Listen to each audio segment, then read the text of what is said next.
All right, so we're going to have three books today. We're going to continue reading Alice in Wonderland at the end, but we're going to start with Cinderella, and then we're going to have a book about respect and treating others with respect, and then we'll finish off with Alice in Wonderland. Here we go. Cinderella and the Castle Mice. The prince and Cinderella had a special day planned. They were going for a walk on the castle grounds. The prince had given Cinderella a beautiful coat to wear. She was touched by the very kind gift. The mice were very happy for Cinderella. They had wished they had their own coats. They were cold in the attic, so they decided to go down to one of the many rooms in the castle to warm up. When Cinderella came back, they asked her if they could move to her place for the winter. But the mice had made a big mistake. Just as they were beginning to feel a little bit better, the housekeeper appeared. When she saw the mice, she chased them with a broom. They scurried here and there, trying to escape from her. When she had them cornered, she called the gardener to take them away.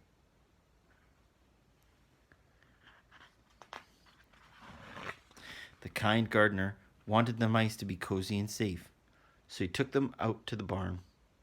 There he made a bed for them in the warm, snuggly hay, and the mice danced with joy.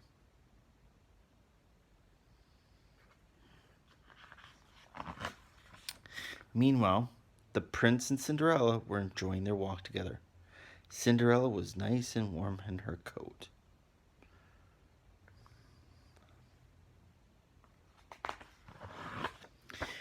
When Cinderella returned from her walk, she thought about her mice friends. I wonder where they all could be, she thought.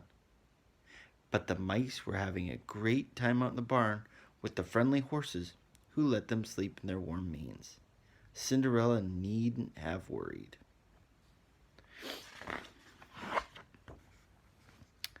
Cinderella searched for the mice in all their usual places, but she couldn't find them. Worried, she told the prince that the mice were missing. The prince searched not only inside, but outside as well. Luckily, he ran into the gardener, who told him that the mice were in the barn.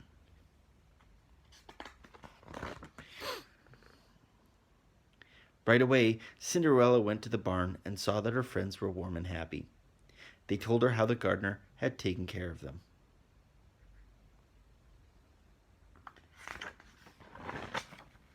Cinderella wondered how to thank the gardener for his kindness.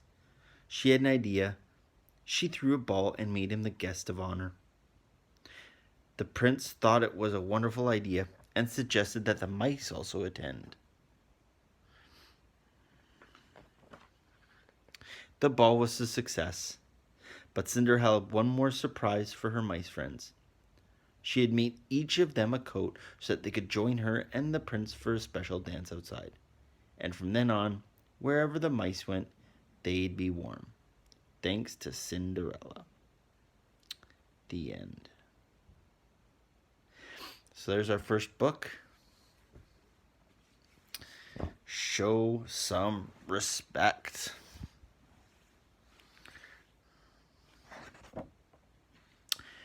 Honor your mother and father. Exodus 20:12. It was a beautiful summer morning, and the bear family were going on a picnic. Mama and Papa picked up the picnic things. Brother, sister, and Honey were very excited. Grizzly, Gramps, and Graham were coming too.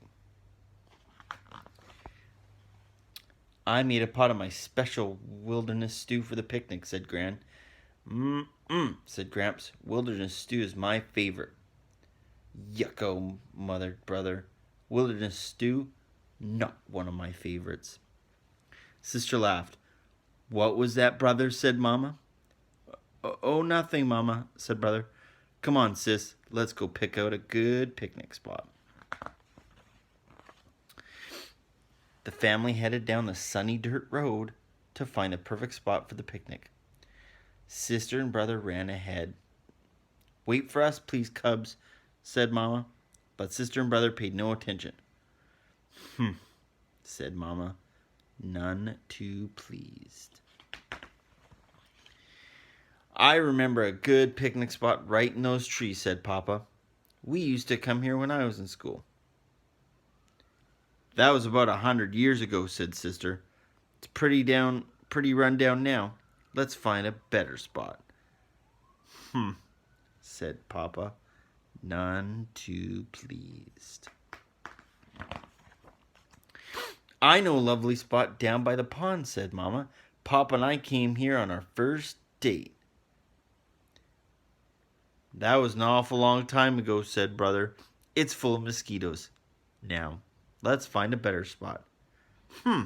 Said Mama and Papa, none too pleased.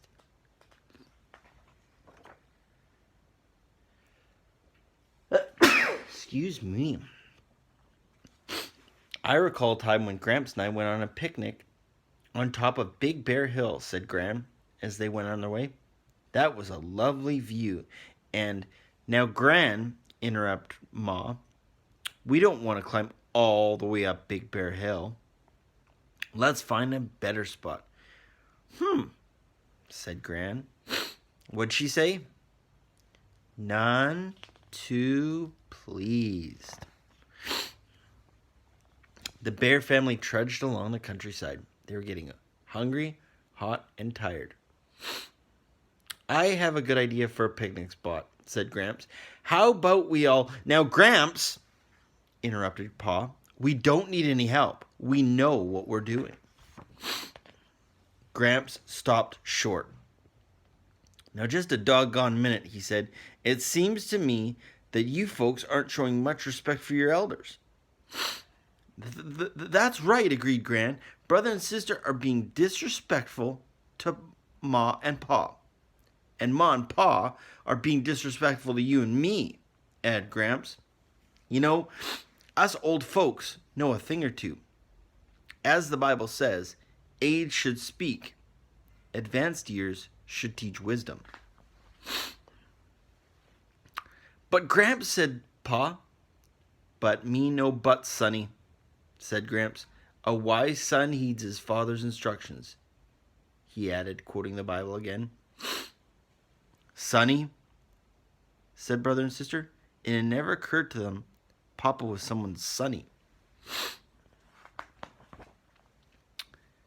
When they thought it over, brother and sister, Ma and Pop, realized that Grandma and Gramps were right. They were being disrespectful. We're sorry, said brother and sister. We were excited about the picnic and forgot our manners.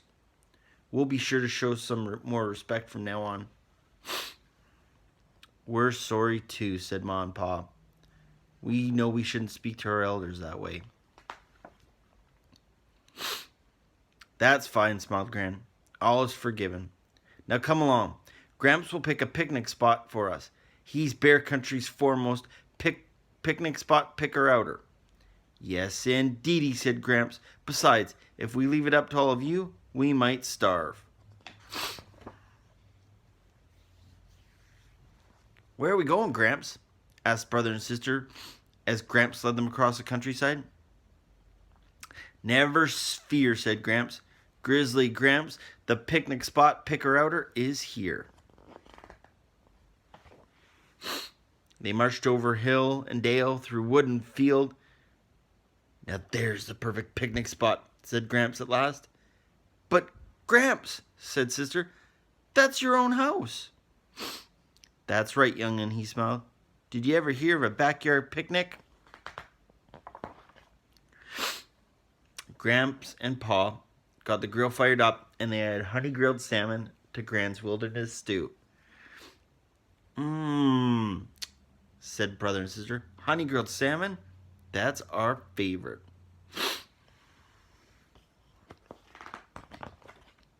They raised glasses of lemonade to Grizzly Gramps, the eldest member of the family. To Grizzly Gramps, said Pa, Bear Country's best picnic spot picker-outer. You know, said Gramps, as he dug into a big helping of wilderness stew, it's about time I got a little respect around here.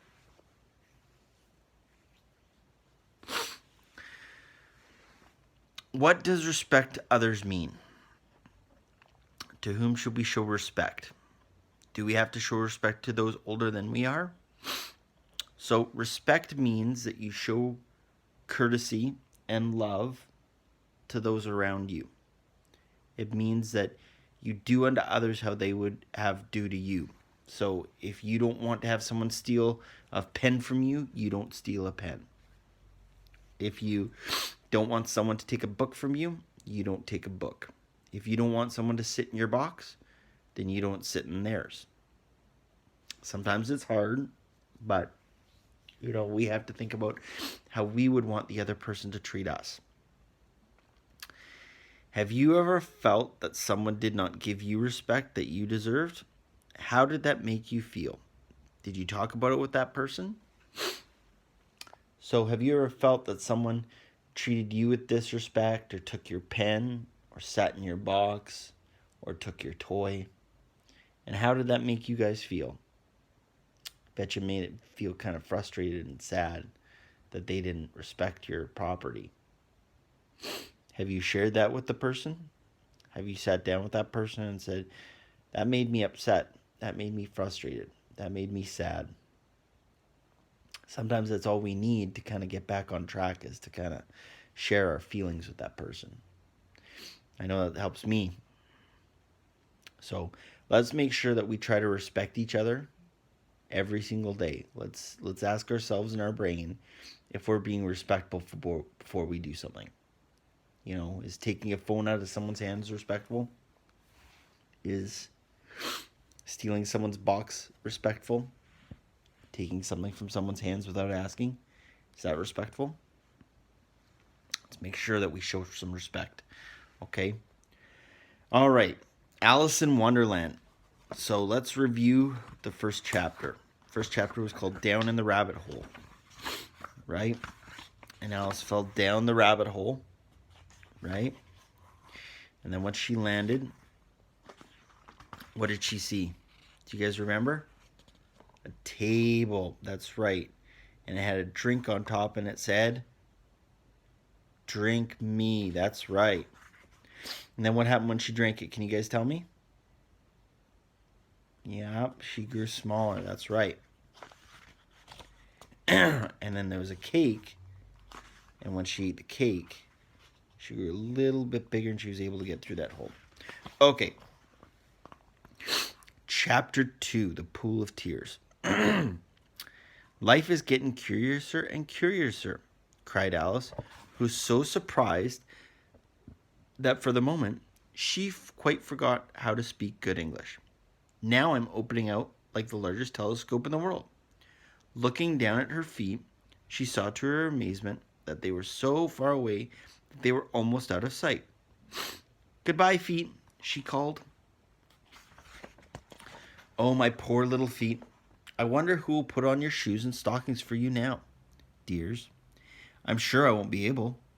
I shall be much too far off to trouble myself about you. You must manage the best way you can, but I must be kind to them," thought Alice, "or perhaps they won't walk away the way I want to. Let me see. I'll give them a new pair of boots every Christmas." And she went on planning to herself how she would manage it. How funny it'll seem, sending presents to one's own feet. Oh, what nonsense I'm talking. Just at that moment, her head hit the roof of the hall. In fact, she was now more than 9 feet tall. At once, Alice picked up the little gold key and hurried off to the garden floor. Poor Alice, it was all she could do. Lying down on one side to look through into the garden with one eye, to get through was more hopeless than ever. Sad and frustrated, she burst into tears. "You ought to be ashamed of yourself," Alice scolded herself. "A great big girl like you crying this way. Stop this moment, I tell you." But Alice went on crying all the same, shedding gallons of tears until there was a large pool around her about 4 inches deep, reaching halfway down the hall. After a while, she heard the pitter-patter of feet in the distance. Hastily, she dried her eyes so she could see who was coming. It was the White Rabbit returning, splendidly dressed, with a pair of white kid gloves in one hand and a large fan in the other.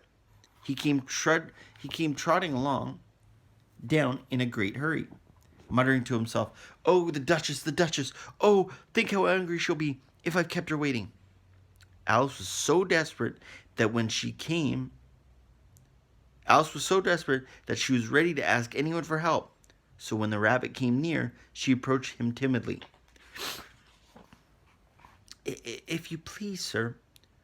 To her surprise, the rabbit twitched and jerked violently, dropped his white kid gloves and fan, and scurried away into the darkness as fast as he could go.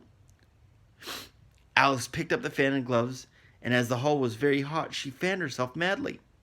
All the while, she continued talking. "Dear, dear, how odd everything is today," she said in a bewildered tone of voice. "Yesterday, things went on just as usual. I wonder if I'd been changing in the night. Let me think. Was I the same person when I got up this morning? I almost think I can remember feeling a little different. But if I'm not the same, who in the world am I? That's the great puzzle." And then she began thinking of all the other girls she knew that were the same age as herself, to see if she could have been exchanged for any of them. "I'm sure I'm not Ada," she said, "for her hair is in such long ringlets, and mine is not in ringlets at all.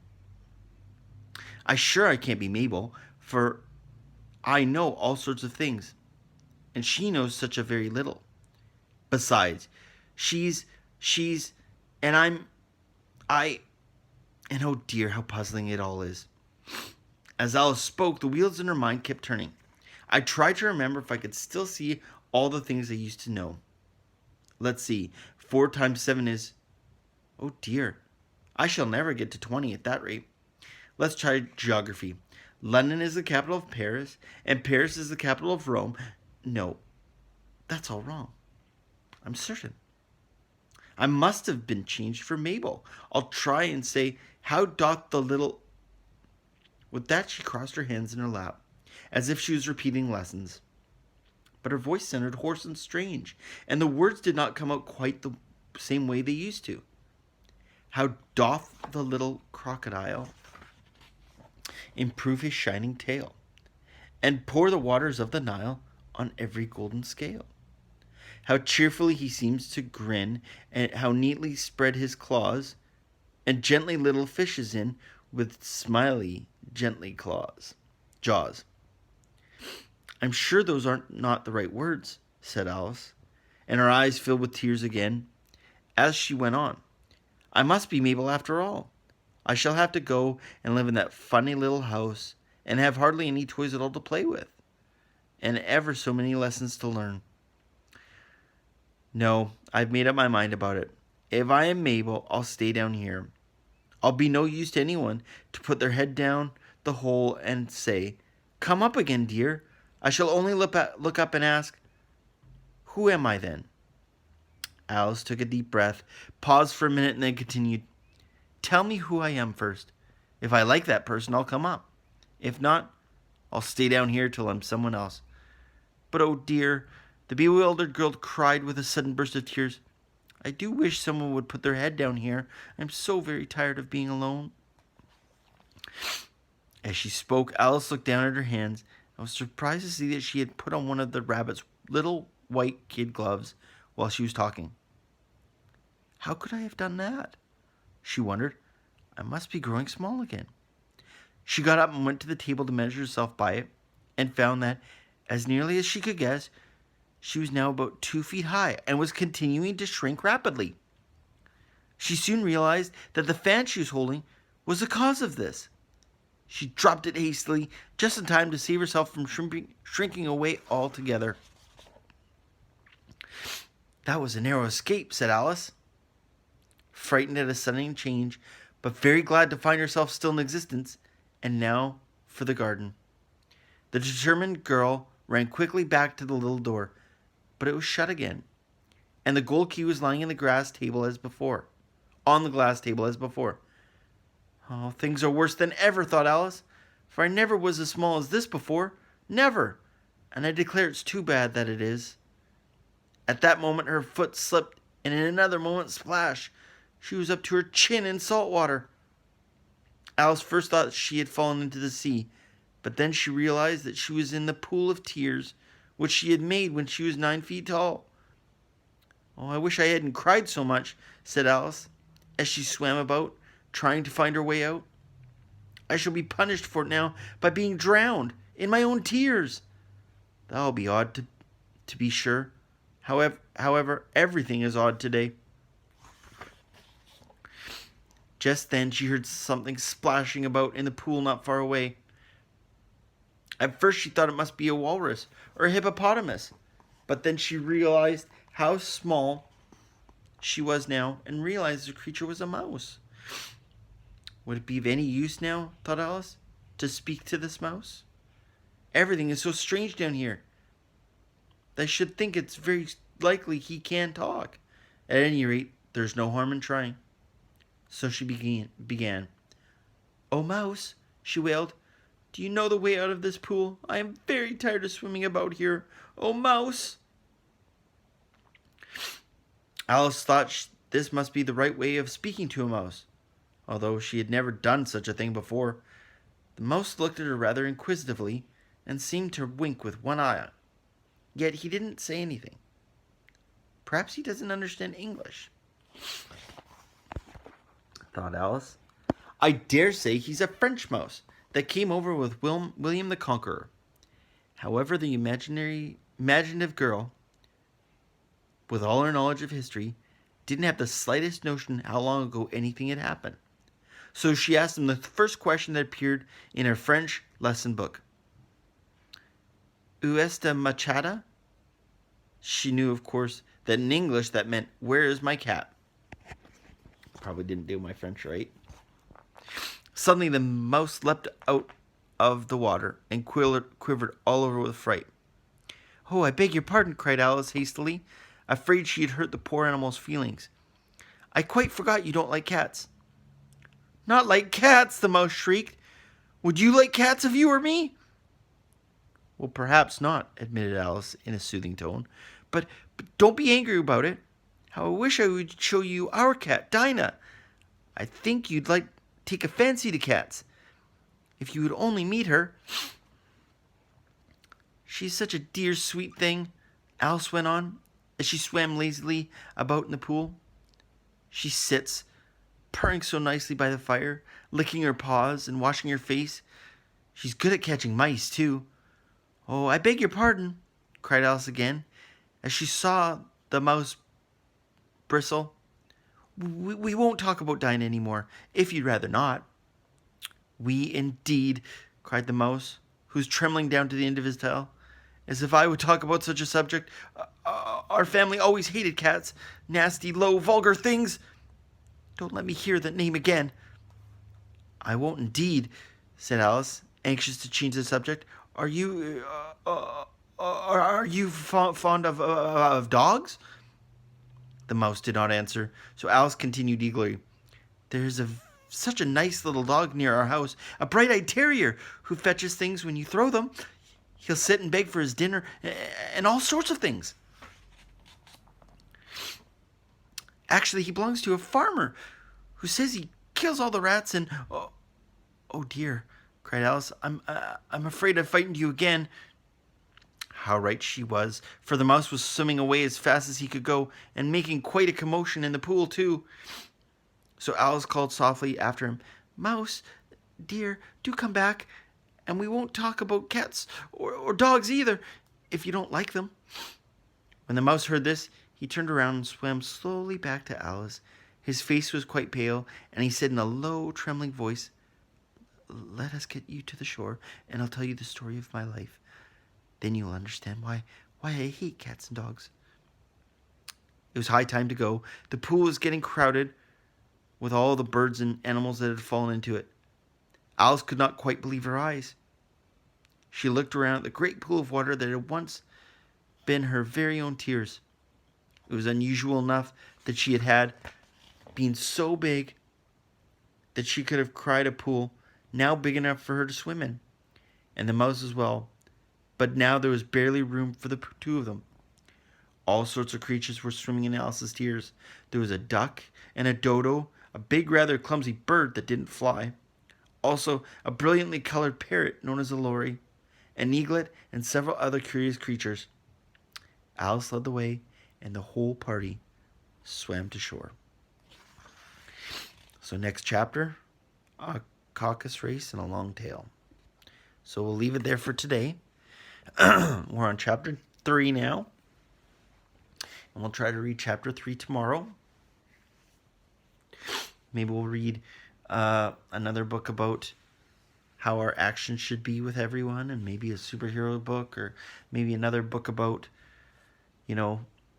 dogs or mice or something. But we'll read chapter 3 of Alice in Wonderland tomorrow for sure.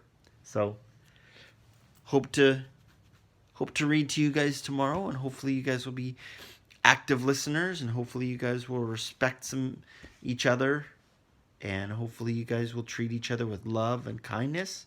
So until then, hopefully you guys will have a good night, and see you tomorrow. Bye-bye.